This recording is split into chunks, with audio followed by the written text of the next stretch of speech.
Композиторот и пејач Јован Јованов, менаџерот и сопственик на План Б продукција Кристијан Стефановски, неговиот брат Игор и Борис Видевски, сопственик на фирмата Видекс, која го организирала телефонското гласање, се осомничени за местење на Скопскиот фестивал, тврди Прес 24, повикувајќи се на полициски извори. Претходно МВР потврди дека во голема акција на распит во полицијата се приведени познати личности, кај кои биле пронајдени голем број сим картички со кои се вршела измамата во гласањето на Скопскиот фестивал.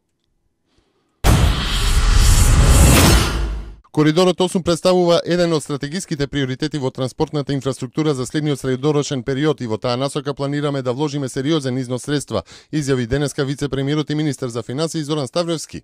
Според него, со вчерашната објава од Европската банка за обнова и развој дека се одобрени 145 милиони евра за втората фаза од пругата кон Бугарија, се обезбедени средства и реализацијата на пругата ќе продолжи непречено.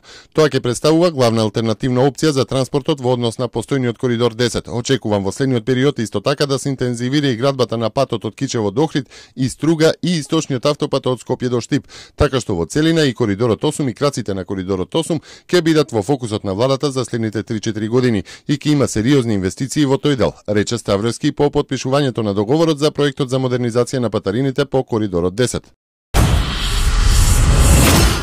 Патарините долж коридорот 10 треба да се одвива комплетно електронски преку безконтактни смарт картички и микробранови транспондери со кои возачите ќе можат да поминуваат со намалување на брзината на движење без застанување. Инвестицијата од 18,7 милиони евра во модернизација и воведување електронски систем за наплата на патарините ќе ја реализира турската компанија Аселан. Со договорот е предвидена и реконструкција, проширување и модернизација на постоечките наплатни станици на коридорот 10.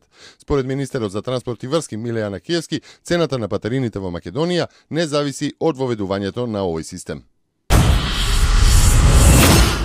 Десетина луѓе се повредени денеска во експлозија на бомба во метрото во Каиро. Египет е соочен со серија напади, а главната одговорност за нив ја преземаше екстремистичката група Ансар Бейт Ел Магдис, која во понеделникот соопшти дека е верна на исламската држава во Ирак и во Сирија. Минатата седница 4 лица загинаа кога експлодира бомба во воз северно од Каиро.